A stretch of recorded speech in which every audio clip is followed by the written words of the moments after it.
La réglementation exige d'abord que l'on choisisse un site a priori favorable du point de vue géologique. A priori favorable, ça veut dire où on n'est pas détecté de nappe justement, c'est-à-dire de couches aquifères perméables et à une certaine distance, à une certaine profondeur sous le site quand il sera aménagé. Alors ici on voit que la condition initiale est bien remplie puisqu'il n'y a pas de couche aquifère, donc pas de nappe, à moins de 100 mètres de profondeur. Initialement, sur cet endroit-là, c'était une prairie et on a implanté toute une série de sondages qui nous ont permis de confirmer ce que la carte géologique disait et ce qu'on voit maintenant, mais maintenant c'est plus facile, c'est-à-dire qu'on est dans un milieu complètement argileux sur plus de 100 mètres. L'argile est un matériau très favorable parce que sa perméabilité, c'est-à-dire son aptitude à conduire l'eau, est extrêmement faible.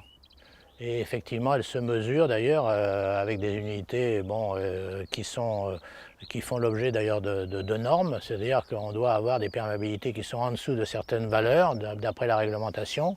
Et cette marne argileuse satisfait tout à fait aux obligations réglementaires qui sont recherchées pour implanter des sites comme celui-ci.